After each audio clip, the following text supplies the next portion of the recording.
Don మీడియాకు స్వాగతం. ఉంగుటూరులో mega వైద్య శిబిరం.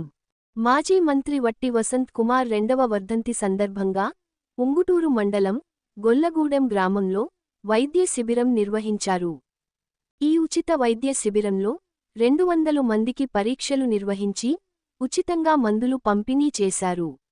ఈ వైద్య శిబిరాన్ని మాజీ ఎమ్మెల్యే గన్ని వీరాంజనేయులు, జనసేన నాయకులు వట్టి పవన్ కుమార్, ధర్మరాజు సోదరుడు భీమరాజు ప్రారంభించారు. వసంత్ యువసేన పేరిట రావులపర్రు గ్రామానికి చెందిన బాలాజీతో పాటు మరికొందరు సహాయ సహకారాలు అందించారు. ప్రతి ఏడాది వసంత్ కుమార్ జన్మదినం సందర్భంగా రక్తదాన శిబిరాన్ని నిర్వహించేవారు. విశ్వసనీయ వార్తల సమాహారమే మన డాన్ మీడియా.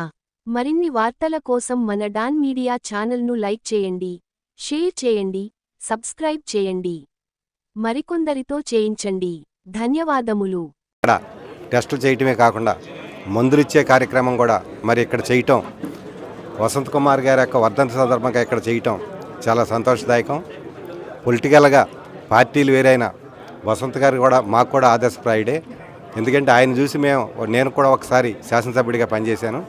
వసంత్ కుమార్ గారి గురించి నేను చూసి నేర్చుకున్నది ఏంటంటే పని కోసం ఎవరైనా వస్తే స్పాట్లోనే ఎస్ఆర్నో, ఆ స్పాట్లోనే పని అయ్యే విధం, వెంటనే డిసిషన్ స్పాంటేనియస్గా అక్కడే మాట్లాడేయటం అనేది ఆయన దగ్గర నుంచి నేను నేర్చుకుంటున్న విషయం.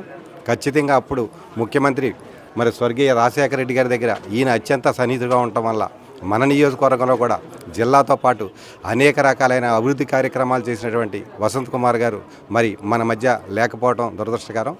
మరి పుట్టినవాడు గిట్టక మానడని నానుడు తప్పదు కాబట్టి ఖచ్చితంగా ఎక్కడున్నా ఆయన ఆత్మ మరి సంతృప్తిగా ఉండాలని, వారి యొక్క ఆశీస్సులు వారి కుటుంబం మీద మెండుగా ఉండాలని మనస్ఫూర్తిగా కోరుకుంటూ మరొకసారి వసంత్ కుమార్ గారికి అందరికీ కూడా మనం అంతా కూడా వర్ధంతి సందర్భంగా ఆయనకి మనం జోహార్లు అర్పిస్తాం.